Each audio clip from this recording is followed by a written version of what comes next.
حامدا و مصلیا اما بعد، رمضان کے مہینے کے باعث مقدس ہونے کی ایک وجہ میں بیان کر چکا ہوں، یہاں دوسری وجہ آپ کی خدمت میں حاضر ہے۔ اس ماہ میں جنت کے دروازے کھول دیے جاتے ہیں، اسی طریقے سے تیسری وجہ ہے اس ماہ میں دوزخ کے دروازے بند کر دیے جاتے ہیں،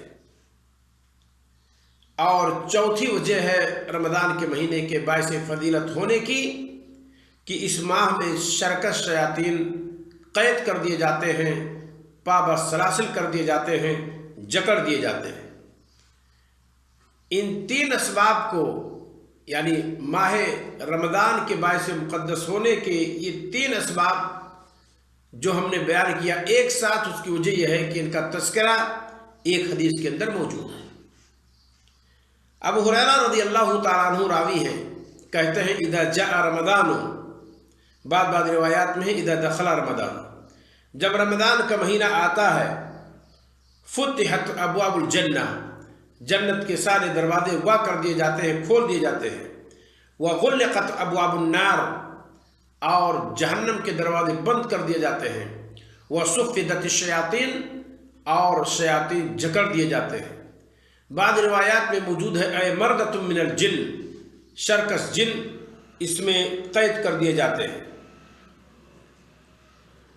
اس حدیث کو اگر آپ دیکھنا چاہیں گے تو امام بخاری رحمہ اللہ نے صحیح بخاری کے اندر ذکر کیا ہے، کتاب الصوم، باب هل يقال رمضان او شہر رمضان ومن رأى كله واسعا، کیا یہ کہنا جائز ہے کہ رمضان یا رمضان کا مہینہ کہتے ہیں کہ وسعت ہے، اس کے اندر کوئی بھی نام دیا جا سکتا ہے، رمضان بھی کہا جا سکتا ہے، شہر رمضان بھی کہا جا سکتا ہے۔ حدیث کا نمبر ہے 1898۔ امام مسلم رحمہ اللہ نے بھی کتاب الصوم کے اندر صحیح مسلم میں ذکر کیا ہے۔ امام نووی رحمہ اللہ نے اس پر باب باندھا ہے، باب فضل شہر رمضان، حدیث کا نمبر ہے 2547۔ تو یہ حدیث ہے، یہ حدیث میں بتلاتی ہے کہ رمضان کے مقدس مہینے میں، یعنی رمضان کا مہینہ جب آتا ہے، جیسا کہ نبی کریم صلی اللہ علیہ وسلم نے صراحت فرمائی اذا جاء رمضان، جب رمضان کا مہینہ آتا ہے، فتحت ابواب الجنہ، تو جنت کے دروازے وا کر دیے جاتے ہیں، کھول دیے جاتے ہیں، وغلقت ابواب النار، اور جہنم کے دروازے بند کر دیے جاتے ہیں، وصفدت الشیاطین، اور شرکش شیاطین جکڑ دیے جاتے ہیں، بند کر دیے جاتے ہیں، پابند سلاسل کر دیے جاتے ہیں۔ اور سرکش کہنے یا نہ کہنے کا یہاں مطلب یہی ہے کہ شیطان کوئی ایسا نہیں ہے جو نیک ہو، پاک تینت ہو۔ شیاطین تو سب کے سب شرکش ہوتے ہیں، لیکن اس میں کوئی شک نہیں ہے کچھ شرکشی میں 100% پہنچے ہوتے ہیں، کچھ 90% پر پہنچے ہوتے ہیں۔ اس اعتبار سے گویا کی تفریق کی گئی ہے کہ مردۃ من الجن، شرکس جن جکڑ دیے جاتے ہیں۔ یہاں ہم اس کا معنی بتلائیں گے کہ شرکس شیاطین کے بند کیے جانے کا مطلب کیا ہے، یا جنت کے دروازے کے کھلنے کا مطلب کیا ہے، یا جہنم کے دروازے کے بند ہونے کا مطلب کیا ہے۔ اکثر علماء حق نے یہی کہا ہے کہ یہ حقیقت پر محمول ہے، یعنی حقیقت میں جنت کا دروازہ کھول دیا جاتا ہے، اور حقیقت میں جہنم کا دروازہ بند کر دیا جاتا ہے، اور شیاطین قید کر دیے جاتے ہیں۔ کہتے ہیں یہ حقیقت پر معمول ہے، کیونکہ جنت اور جہنم کے دروازے ہیں،